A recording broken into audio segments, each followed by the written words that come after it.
Ziyad, I would start with the odds of developing long COVID after an infection, because there have been some changes. And there has also been an article from Time magazine that has been floating around. It has picked up one of your studies from July, and it has presented a few facts about the odds of contracting long COVID after an infection. And I was wondering if you could shed some light on that for our listeners. What are the odds with this current state of knowledge of developing long COVID after one infection, after two infections, three infections, and how do they change? So we now know, like, even in 2024, even with the ubiquitous availability of vaccines, and even with the fact that a lot of people have been infected at least once, people, even recently infected individuals who got COVID-19, say 6 months ago or 7 months ago, they're actually coming to the clinics with new onset long COVID.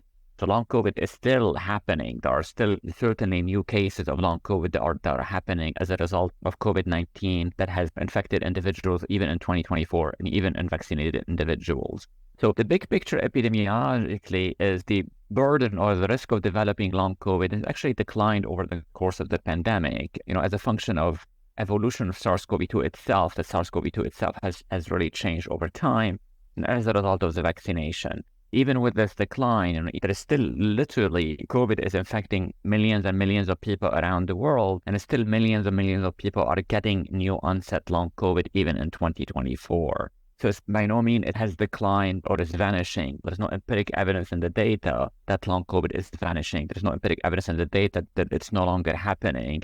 The truth is that, yes, it is happening to a little bit lesser extent than it was in 2020, 2021, and 2022. But it certainly is still a significant problem. And then, when you add it all together, literally is in the hundreds of millions of people around the world. We estimate there are about 400 million people around the world who have been impacted with long COVID. That's really a significant, that's a sizable chunk of the world's population. And its impact on economies is also really significant and needs attention. Absolutely. If I recall correctly, you had this huge paper released in July where you looked at the data of 500,000 veterans who had contracted COVID and then long COVID, and you compared them against a massive data set, I think with 5 million controls or nearly 5 million controls. So just to give maybe a concrete number to those incidents. So if I recall correctly, you have found out something like with the Omicron variants, which are newer than the Delta and the Alpha variants, there was an incidence of developing long COVID of 3.5% in the vaccinated and around 7% in the unvaccinated group. Now that doesn't sound, I understand that in the general public, it doesn't sound like a lot, 3.5% if you're vaccinated, but there is another catch to it, isn't there? I think you talk about cumulative risk at some point where you say it's different. So if the Omicron infection is your first infection, then you have this amount of percentage of developing long COVID. But if you had a previous infection or multiple previous infection, that number changes. And I'm wondering, how does it change? That's exactly true. So the risk has declined over the course of the pandemic from about 10% initially in unvaccinated people who have had SARS-CoV-2 infection in the pre-Delta era or the original phase of the pandemic, to about 3.5% among vaccinated individuals who've contracted SARS-CoV-2 in the Omicron era. But first of all, sort of like, how do we contextualize the 3.5? Some people say like 3.5%, well, that's really a small number. Well, it's not a small number if you really multiply it by the number of individuals who actually are contracting COVID-19. So 3.5% of what? 3.5% of hundreds of millions of people around the world who get infected with SARS-CoV-2. That yields a really substantial, large number on the absolute scale. Two, to your point, we also know from our work and many others, including really a wonderful paper by the Patient-Led Research Collaborative lead author Letitia Soares, and our work and many others, sort of all converge on the reality that reinfection is consequential. The reinfection really matters. The reinfection contributes additional risk. So with every reinfection, there is an additional risk that is contributing to the emergence of long COVID. And individuals who already have long COVID, for example, reinfection could exacerbate underlying problems. For example, they may have fatigue or brain fog with a certain severity and may get more severe or worse upon reinfection, or they may get flare-up. So a reinfection is consequential and contributes additional risks in people who didn't have long COVID, it can lead to what we call de novo long COVID or new onset long COVID in people who have never had long COVID before, and can lead to exacerbation of long COVID symptomatology in people who already have existing long COVID. The Canadians have done a study at the Stat Canada to sort of assess the burden of long COVID after 1 infection, 2 infections, 3 infections. So clearly tell that reinfection is, even in 2024, is absolutely not inconsequential. I think people sort of, think that, COVID now is really trivial, and that's really one of the major myths out there, that it actually continues to put people in the hospital, continues to lead to deaths, in the US and globally, and continues to lead to long COVID. What really boggles my mind is, like, if you contrast these facts with the reality that society, governments, and hospitals present out there. So if you go to a hospital, nobody's wearing a mask. Nobody's required to wear a mask, only in surgery. So how does that make you feel when you see, those facts, right? You know about the risk. You know it's not trivial. You know it can't be minimized because the consequences are much, much more severe than an acute infection in most cases. I think about it as a form of cognitive dissonance, that we know reality is one thing, and then we behave and we feel and we think differently. We normalize the risk that we once thought intolerable. Like, now we normalize risk. We accept the fact that about 1,000 people every week will die from COVID in the United States. 1,000 people. If I had gone back to 2019 or 2018, I told you, 1,000 people are going to die this week from this problem, you'll say, oh my God, that's unacceptable. But we normalize the risks that were once unimaginable or unacceptable. And I think that's really more likely a trauma response. A collective trauma response. We've all been traumatized by this pandemic. We've all sort of endured hardship during this pandemic. It disrupted our lives. It disrupted our way of doing. There was a portion of the pandemic where we couldn't travel like we used to. We couldn't go to the gym. So it affected our work schedules, families, family gatherings, et cetera, et cetera. So I think it's partly a trauma response, trying to deal with this pandemic by basically ignoring it and saying it doesn't exist anymore. We don't want to recognize that it exists. We don't want to recognize its ramifications and its consequences and repercussions. And we're going to live in a world, in a make-believe world, in a wishful thinking way, in a world that, where the pandemic does not exist. So we're really, literally sort of see reality, but look the other way. That's essentially, I think cognitive dissonance. And it has price, because when we don't deal with reality, the price is that, these people are still dying from COVID-19. Much of it is really preventable. But we choose not to. We choose to tolerate it. Unconsciously, the whole world, as a human civilization, we decided that we know the facts, we know the truth, but we're going to ignore it and live as if, this thing is really not happening. And it's sort of a bizarre world, but it is our world. It's bizarre is the exact word that came to my mind when you described this cognitive dissonance. And the price we're paying is that we now have, as you have estimated in a very large paper that came out in August, 400 million people who possibly suffer from long COVID consequences, many of which are severe, right? I mean, there are millions of people in the US alone that are out of the workforce. Now, what I'm wondering here is, and my question to you would be, how did you come up with the number of 400 million? Because I read in several different papers, or up until you released your study, the circulating number of affected cases was around about 65 million. So if you look at the first year of the pandemic, that was true. There were about 65 million people in the world that had long COVID in the first year of the pandemic. But we also know a whole lot of people got COVID infection and long COVID out of Omicron, right? While the risk of Omicron was smaller on the relative scale, just because of the sheer number of the people infected around the world is really translated into a huge number in absolute cases. So how did we come up with this number? We used the methodology of the Global Burden of Disease study out of the Institute of Health Metrics and Evaluation in Washington, Seattle. So the Global Burden of Disease study is sort of this global study that monitors health metrics throughout the world. It has been running for now more than 20 years to sort of map the burden of diseases, cancer, heart disease, different things around the world. They have actually also very good measures or estimates on how many people around the world had been infected up to the end of 2023. So we got those estimates, and then we layered upon them the estimates of the people who get long COVID after SARS-CoV-2 infection, accounting for the reduction of risk of long COVID upon vaccinations, because we know while vaccines are not 100% protective, but they reduce somewhat the risk of long COVID. And also the evolution of the virus itself, in the sense that risk of long COVID with Omicron is less than Delta and is less than pre-Omicron period. So accounting for all these complexities, that the risk has declined over time, the beneficial effect of vaccination, and the number of people who've been infected with SARS-CoV-2 around the world up to the end of 2023, we modeled all these parameters and came up with an estimate of 409 million people. So 400 million people around the world have been impacted by long COVID in some form. As you pointed out, some of this long COVID could be mild, but some of it could be severe to the point of making people disabled, unable to work, unable to socialize, unable to be able to perform their activities of daily living, et cetera, et cetera. Forms of long COVID vary, and some forms of it could be severe and debilitating to the point of affecting people's ability to work and socialize and, function in society. And that's really devastating.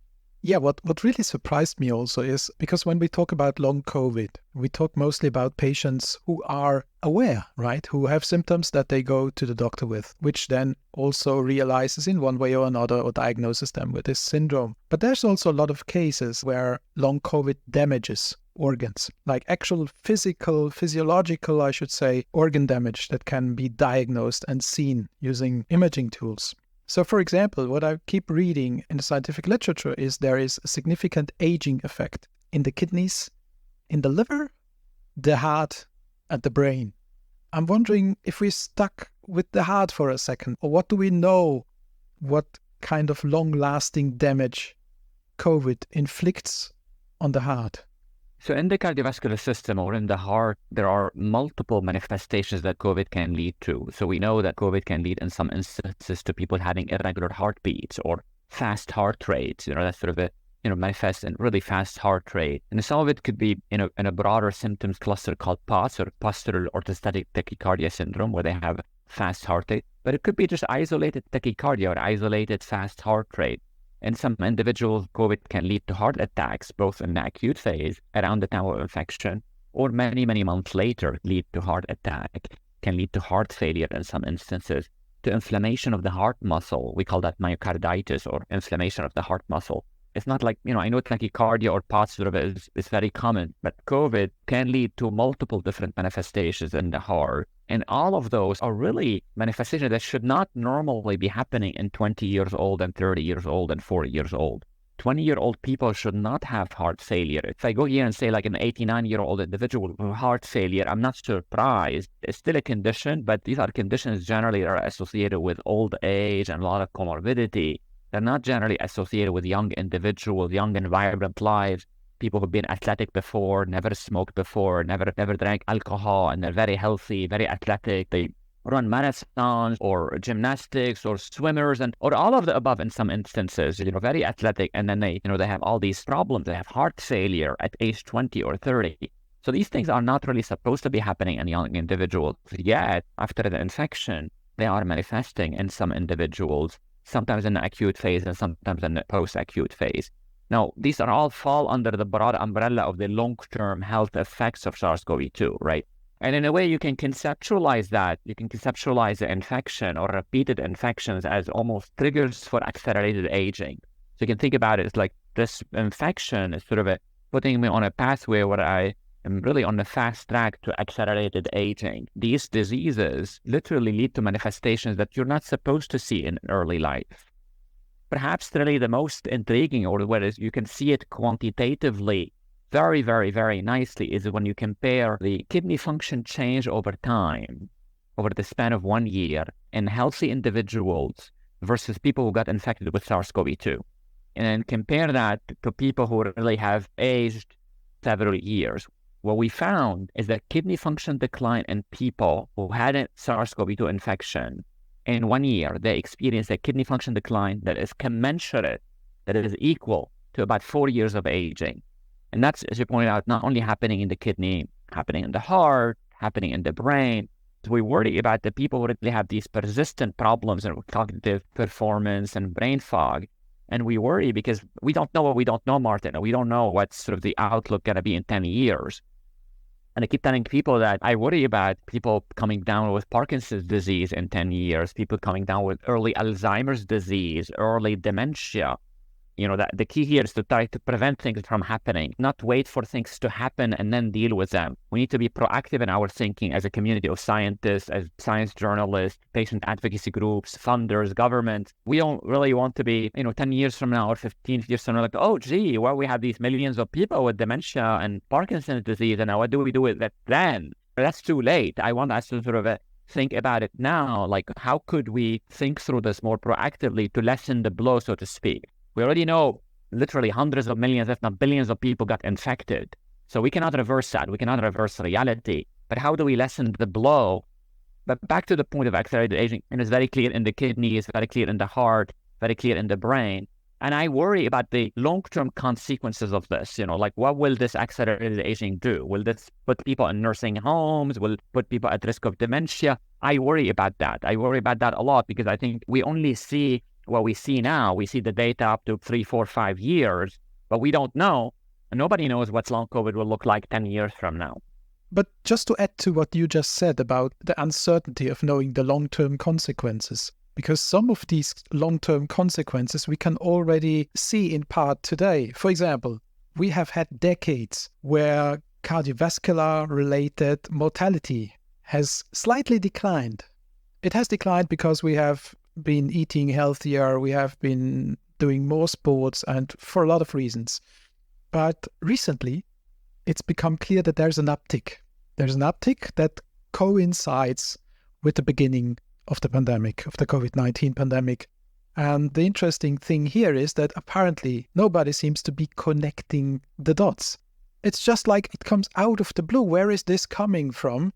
And there has been this team that has published a paper, I think it was in JAMA Cardiology, about that there is an association between this uptick in cardiovascular-related mortality. So people die more frequently of heart attacks, for instance, after having contracted COVID-19. So there is that glimpse into the future, right? We can say there are long-term consequences already now, but still, funders don't care so much because long COVID research is vastly underfunded. And governments don't care at all, it seems, with some very few exceptions. I mean, I think the only good initiatives that I have seen so far, and saying sorry for not pointing out all that there are, because there's certainly more, but Bernie Sanders has tried to launch a good initiative where there would be a significant amount of money invested, and Germany has decided to invest 150 million euros or something like that in long COVID research over the next years. But why are the obvious connections and associations not enough to invest more to tackle these long-term consequences?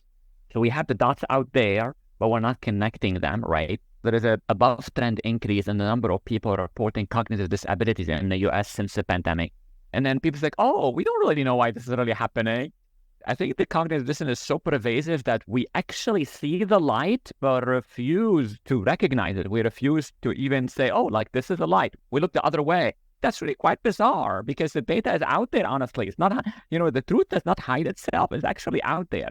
And then, funders, I think they're primarily calcified. They want to still do things the same way they did them in 2019, and as if they haven't really learned anything from this pandemic. And I think that's really a huge mistake. You go through a really transformative experience, and then you refuse to be transformed. That's really the epitome of failure to learn from this pandemic and really optimize our funding models to really address the needs that are created by this pandemic, chiefly among which is really long COVID. And I think that takes sort of an abysmal failure of governments and funding agencies to really recognize, the way they're doing things and were thinking about things in 2019 really no longer holds. It is a pandemic that shook our health systems, our realities, resulted in billions of people got infected with SARS-CoV-2, 400 million people with long COVID around the world, affecting nearly every organ system, including the cardiovascular system, including the brain. And as a result, we're seeing its ramifications, consequences in economies, in disability benefits, and, survey. I mean, every data source I look at, like, that's it. I see it. I look at the disability, claim. I see it. I look at the cognitive performance scores. I see it. We look at the cardiovascular data, as you pointed out. I see it. It's evident. It's clear. It's really clear. And if you look at everything, like, stable line before 2020, And all of a sudden, after 2020, the line jumped. I was like, oh, what happened in 2020? We're really failing to learn from this pandemic, and that's really a very bad omen or a very bad sign. I worry that we came into this pandemic, I think, as a world, not really optimally prepared to deal with it. And I think we got a D or an F dealing with this pandemic globally. I don't think we did very well, from vaccine equity to long COVID. I worry that in 2024, we have a pandemic with bird flu or a pandemic with another virus in 2025 or 2026 or some other pandemic in 2030. I worry that we are actually even less optimally prepared to deal with that pandemic in 2030 than we were in 2019 going into the COVID-19 pandemic. And I think that's really almost like a regression of humanity. I mean, it's almost like you're seeing it in real life, that instead of like progression and improvement and optimization, we're seeing a regression on our public health system, politicization of the pandemic, politicization of vaccines, disinterested population in their own health, their own health and well-being, these anti-masking things that are sort of really bizarre. The same people that actually champion freedom and champion individual freedom, they criticize others for wanting to protect themselves. All what they're trying to do is like, I want to put a mask on so I protect myself, and that's their own right. That's their own right. But then you see them being criticized for exercising their freedom to be them. I should not happy to be criticized for doing something that does not infringe on your freedom. I just like, it's me. That's my body and I'm protecting it. So it's really strange how we are in 2024. A very bizarre world, actually. A very, very bizarre world. 100%. This resonates very, very strongly. And I have some connected to this masking issue. I have some very strong feelings connected to that. I'm not going to lie. Since I have long COVID, when I go out, I do consequently mask everywhere. And I've experienced the most bizarre moments. It's like there were people who were just like shaking their heads, and they weren't realizing that at that time I may have still been infectious. I was not just trying to protect myself, but also the others, because I know how terrible it feels, and I wouldn't want to experience my worst enemy to ever contract this long-term disease. The range of reactions is like from being laughed at, head shaking, but also right out coughing in your face. And they don't know who is underneath that mask. They don't know, is it an immunocompromised patient who receives chemotherapy? The pandemic, at the beginning, we said this may bring out the best in humans. And I think in the end, it has, for many, many people now, brought out the worst and is still bringing out the worst behavior that we could ever showcase as a society. And that's really saddening in a way. Let's go a little bit to the trials also, because there is some stuff that is being tried, and that's kind of exciting, right? I think we already hinted at one important fact. There's a lot of research being done on biomarkers. Biomarkers which help us identify, do you have long COVID and what kind of long COVID? Because there are different flavors, right? You may have the heart disease type long COVID. You may have the more brain fog related long COVID. But there are no good biomarkers that we can use to diagnose patients yet. Some trials have already started, which is good in one way. But those trials, we've seen many of them fail. We've seen the Paxlovid trial fail, which would test the viral persistence, right? Because if you had the virus still replicating and active in your body, then Paxlovid would be able to clear that, which hasn't worked. Now, my question to you is, aren't most of these trials bound to fail if we can't say before we recruit the patients which type of long COVID they have? I mean, if we lump them all together in one basket, and say, okay, we recruit 500 patients, but we don't know if they have like viral persistence or inflammatory biomarkers, but we all lump them together and we test that medication that, however, attacks only one mechanism. Is there any good chance such a trial could succeed with a significant number of patients being treated or even cured? Long COVID is a heterogeneous entity. It's not one thing. When devising and developing trials to maximize the chance of success for those trials, I think people need to think through in the phenotype of long COVID that they're enrolling in these trials. Think through very carefully about inclusion and exclusion criteria. For example, things that may work for brain fog are probably different than things that may work for fatigue or PEM, or they may be the same. We don't really know. There's sort of a laundry list of about 200 potential drugs, and obviously we can't test everything under the sun. But then how do we prioritize for testing and evaluation the ones that look more promising? I think that also requires a lot of thinking.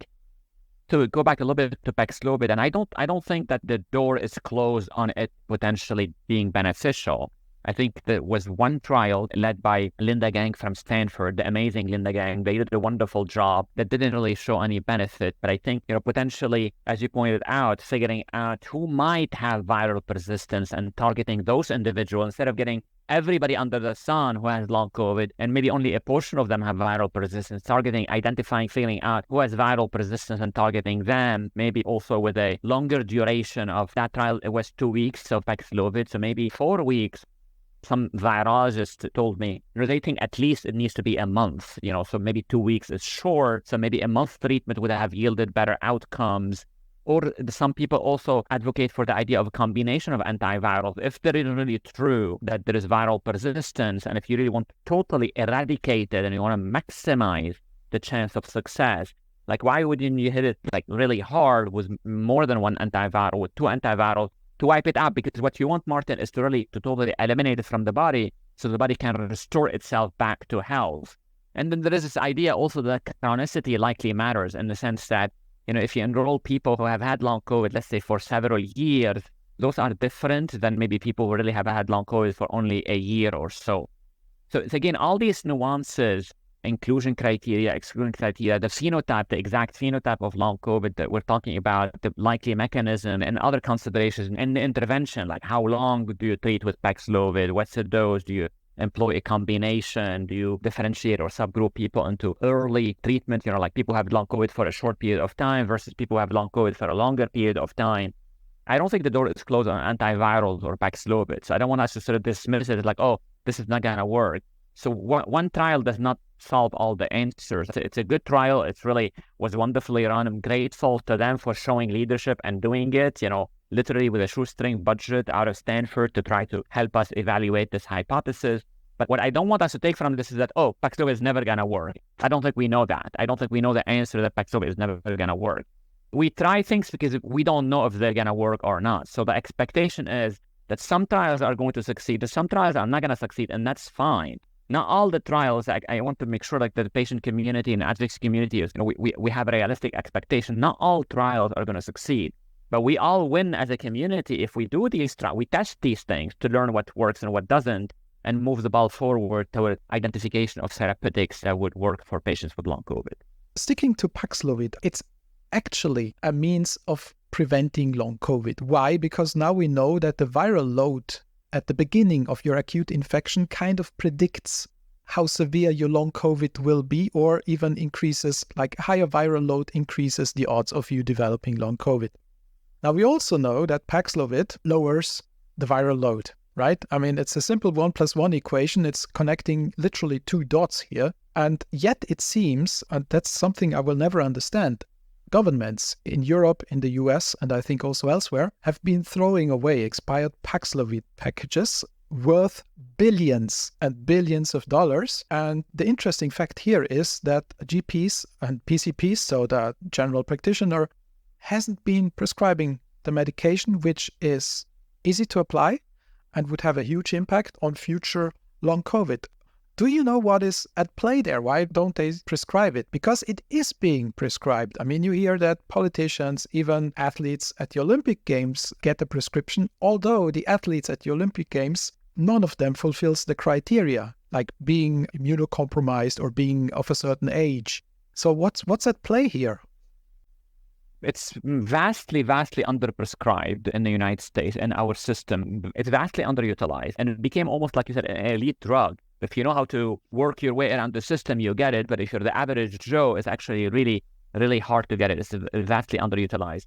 I think this is really multifactorial. I think the number one is really the drug-drug interaction. So, a lot of physicians think, oh, I don't want to deal with that. My patient is on drug A, B, C, D, and there's drug-drug interaction, so I'm going to avoid it.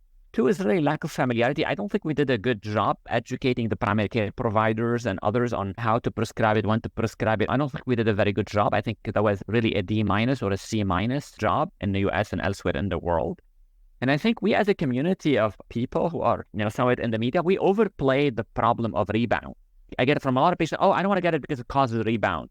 But rebound is actually really clinically inconsequential. It never really killed anybody. Rebound did not put anybody in the hospital. But if you really go back to when Paxlovid was first released and then the year and a half ensuing that, just Google it and Google the word Paxlovid rebound. It's skyrocketing. So I think it became sort of associated with Paxlovid. And in reality, rebound after Paxlovid is really not necessarily much higher than rebound from a natural infection that is not treated with Paxlovid. So I think it got a bad rap and it was overplayed by the media to the point that the average person coming to the clinic, like, oh, I don't want Paxlovid. So they have this preconceived notion that if they take Paxlovid, it's going to cause them rebound and it's going to hurt them. And that's really totally not true.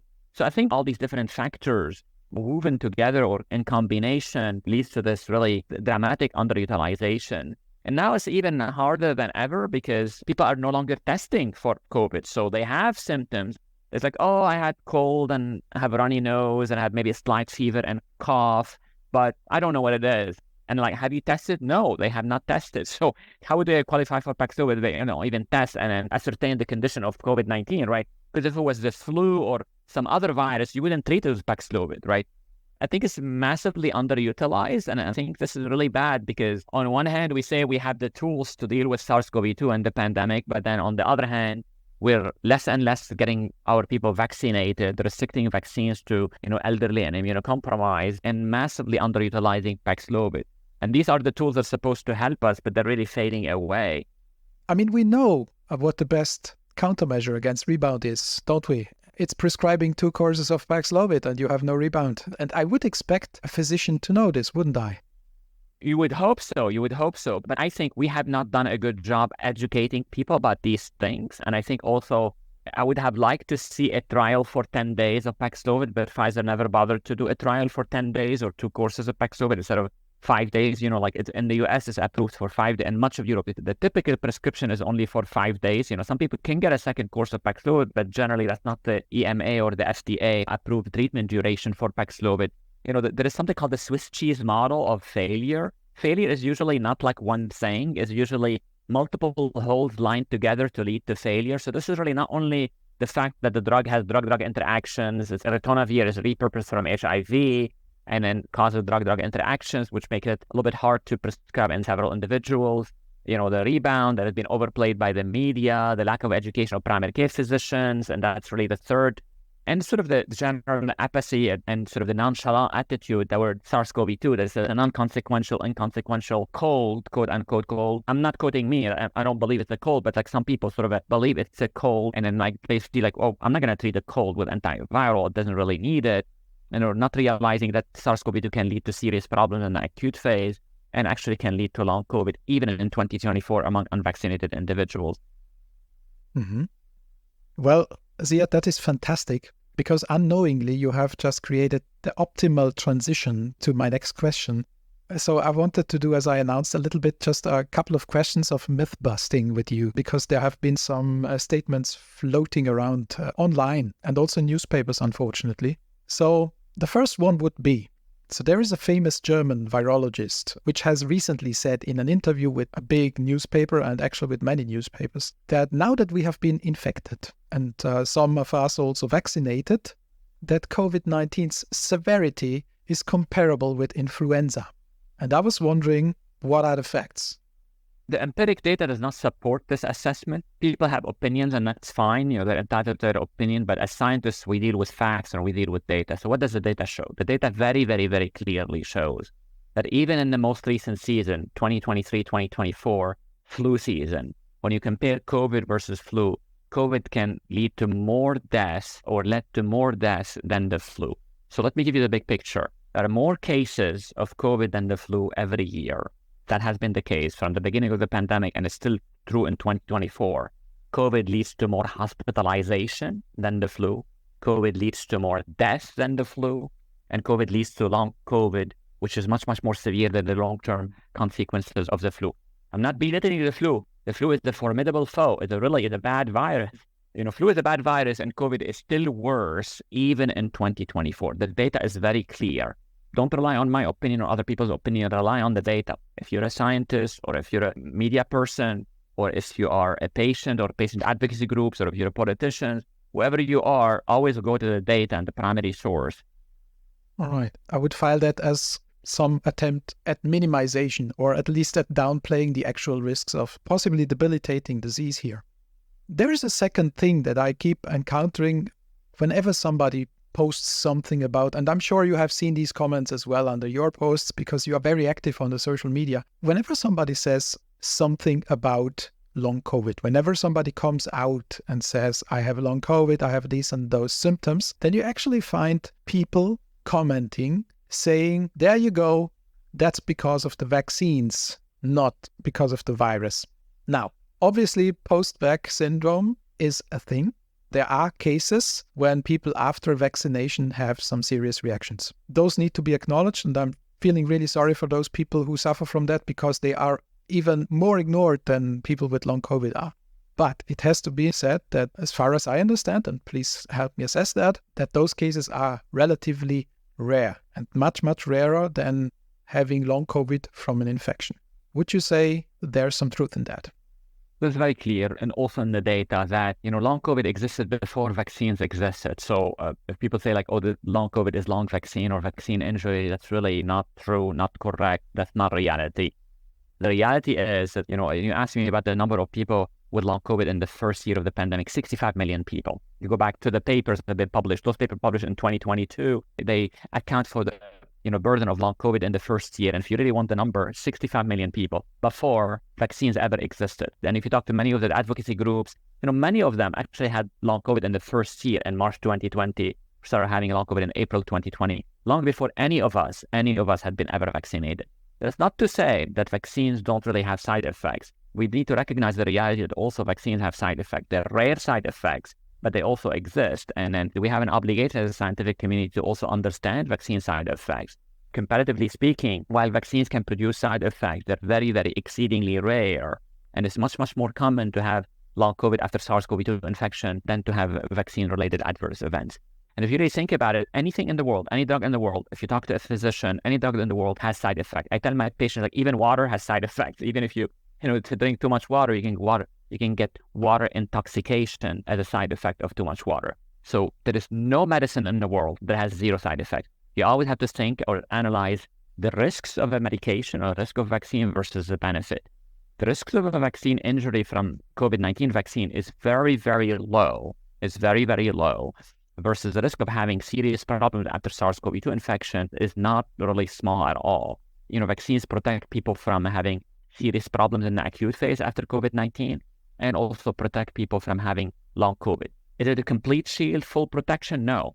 But reduction in risk, I'll take reduction in risk any day because I definitely want to minimize and reduce the risk, my risk to the extent possible. So I continue to get vaccinated and get boosted. So we are in the middle of the territory called prevention. So there's a lot of advice going around, also from experts, on how to prevent long COVID. So not just the acute infection, but long COVID. Obviously, the first piece of advice that everybody gives, that you hear all the scientists, all the physicians give, that do believe in it, because unfortunately some scientists, some physicians don't believe long COVID is a thing, which is another story. But the principal piece of advice is don't contract COVID. And whenever I read that piece of advice, I'm having two thoughts. The first thought is, of course, it's a no-brainer. This is obviously the best kind of protection that you can achieve. But then again, and that's the second thought, that's impossible to achieve. Imagine this, you have to go to the dentist, and you go to the waiting room, there's people coughing with no mask. You have to go to an ER. So these are things that you can't really postpone. And you go to an ER and you have like 50 people, which you have to share a room for 6 to 12 hours because those are the waiting times. None of which, but yourself, are masking. There is no air control, there is no air purifier, there is nobody wearing a mask, including the doctors. So it's a little bit, it's a fantastic piece of advice, but it's just unrealistic. I mean, we can't avoid it if 99% of society say, screw it. Definitely agree. I think we live in a world now where, because the majority decided that COVID is inconsequential and we don't need to do anything about it, because we live in that world, majority rules, and you know what, they're ruling our lives. They're actually putting us at risk because it's nearly impossible, if not impossible. I agree with you. I think the long-term solution for these things is really to invest in technologies to improve air purification, ventilation, air purification system to reduce that risk. Is it going to totally eliminate the risk and make it zero? No. I don't think anything is going to make the risk zero. But I think we reduce that risk by improving, ventilation, air filtration in schools and public buildings and on buses and in train stations and in ER rooms where people are waiting, et cetera, et cetera, et cetera. Number two is really better vaccine technologies to block infection. Now we rely on this face mask to filter the air that is hitting our nose and hitting our airway, right?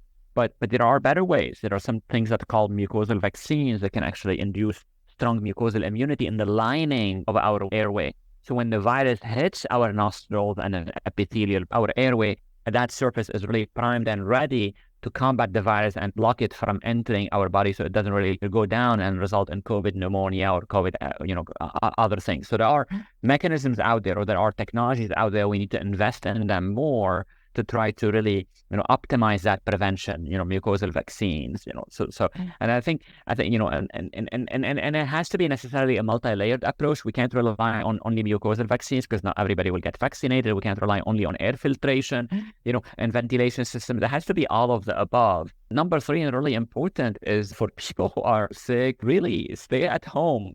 Don't be on the bus, don't be on the train. You see people on the train or on the airplane and coughing and coughing and coughing for like an hour during the flight. Please don't board the plane if you're feeling have fever or cough. Don't board the plane, because then you're putting, yourself at risk, and then all the other people around you also at risk. There's these common sense things that we can exercise as citizens of the world to try to reduce our risk and the risk of the people around us.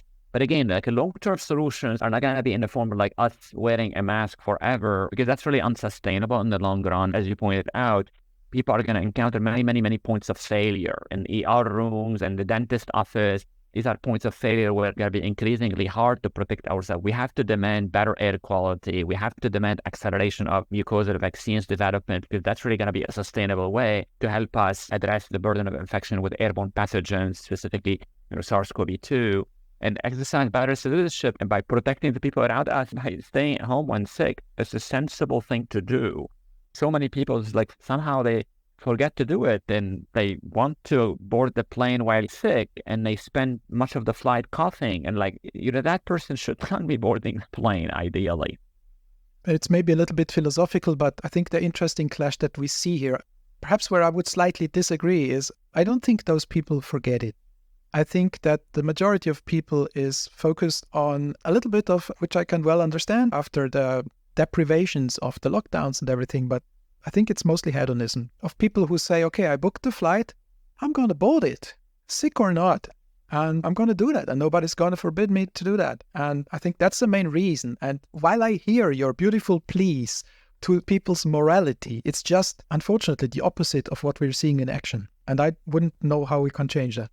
Definitely, I agree that maybe humans in a way also are egoistic, self-centrical people. I mean, although there are many examples in the world of altruism and wonderful things, but we are, as a human species, we are also selfish. It's I want to do what I want to do, and it's me, it's the I, it's me, sort of the collective well-being. But going forward, I think we need to sort of keep pushing for better air quality. That's really, really, really very important. And also vaccine technologies that really block infection, because current vaccines don't do a very good job blocking infections. And there are better ways of doing that with mucosal vaccines. And we need to definitely accelerate the progress in that area. That's going to be very key, Martin, very key. Really, really looking forward to that. Ziyad, a final question, if I may, which is connected to what we just discussed about to prevention mechanisms. But what really baffles me to see is the following. And I have to ask you this question because you are such a good example, because I see you everywhere. When you are talking in front of Congress, you were masking. You are still masking as far as I know, whenever you go in public. But this contrasts very starkly with the picture that I get from many other long COVID researchers. And this is seems like almost paradoxical to me, because obviously somebody who researches long COVID, those people know best about the consequences, right? They know how bad it can get, they know what the risk is, and they know it's not easy fighting. But when I look and I watch a lot of the conference talks from experts, with the exception of you and a few other people, I see none of the long COVID researchers wearing a mask in public, which is the cheapest prevention mechanism for themselves. And I'm not trying to say that they're setting a bad example, but what I'm trying to say is I'm wondering why they don't care more about their own well-being and why they wouldn't care about contracting this disease when they know what the consequences are. Do you have any kind of explanation of why that could be? I think it's like cognitive dissonance, similar to the cardiologist or the pulmonologist in the 1980s who used to smoke or smokes. Go back in the history books and actually you read some of the physician behavior. Now smoking is banned in hospitals, but actually there was a time where people could smoke in the hospital. There was a day, if you go back in the history, where people also smoked on planes, for example, right? People smoked in restaurants. Like you'd go to a restaurant and people smoke inside the restaurant. But most importantly, like I wanted to point out, physicians smoked in the past, including cardiologists and lung doctors. So I think that that's cognitive dissonance and not really connecting the dots and not really being able also to apply those rules to one's own behavior. Let's face it, it's hard. It's not easy to do that. And I try to do that most of the time, but also not all the time. These things are not easy and it's quite taxing. So it requires a lot of self-discipline, a lot of control, a lot of, routinizing that behavior into your daily life. And some people want to rebel against that and move on. And that's what you see. And it is dissonance. It's certainly dissonance. You tell people that smoking is bad and that you smoke. You tell people that air quality matters and this is an airborne transmission or an airborne virus that leads to devastating consequences, yet you tolerate potential risk of exposure to yourself and your family. Yeah, it's absolutely bizarre. There was a very bizarre photo making the rounds last week where there was all the participants of a conference about infectious respiratory diseases. None of them were masking it. It was like a huge crowd. Like, you're the experts, and we would expect you to take better precautions, because I think it's fair to assume that not all of them did a PCR test 48 hours prior to the conference, which probably is not feasible anymore. A lot of these conferences also don't really have very good air filtration and air ventilation systems. Some do, but some don't. And some actually go the extra mile and have Davos style, very fancy style protection with UV, with all sort of different technologies to try to clean the air and all of that. Some do. But not all. And you always have to ask and see what's this conference venue implementing in terms of improving air quality for its attendees. Some do have all these wonderful technologies, like almost like Davos. When the rich people and the elite go to Davos, they spare no expense. They have layers upon layers of protection. But most conferences don't have these things. They're costly and they require also like planning and advanced thought, and a lot of conferences don't. It's funny you should mention Davos because I would expect that world leaders meeting in Davos, if they contract an acute infection, if they request it, they would get Paxlovid right away. Oh yeah. And actually, I personally travel with it because I don't want to like request it. Let's say if I go to Europe and so I bet most of them already have it in they have a package of it. Just in case they need it, they have it ready. The people who are well informed, they already have it. So they don't even need to call. They already have it at home. They already secured it and they have it. So most of these people would probably already have Paxlovid on hand. If they start getting fever and cough, they test themselves. And if they test positive, they have it already. They don't need to call anyone. They already have it there and they know what to do. Again, it almost became like an elite thing. If you have access to resources and have access to knowledge and have access to advanced doctors and doctors who are advising you correctly, these people are living their life pretty safe actually, because they go to these wonderful venues that have really nice multi-layer protection for air filtration, not one, not two air filters, and all the sort of the bells and whistles to try to reduce the risk of infection to the extent possible. And they have access to testing whenever they can. And most of them already have Paxlovid in their luggage. But that explains perfectly why some people may just not see COVID and long COVID as a serious thing if they have the means to prevent severe consequences because they have access to it. Which is a huge inequality issue, isn't it? Because if most people can't get access and just a subset of society can have them right at hand. So that makes perfect sense, and it's also very frustrating to hear at the same time. We do have good means, we do have good scientific tools, but not everybody can access those. Yeah, we're in agreement there.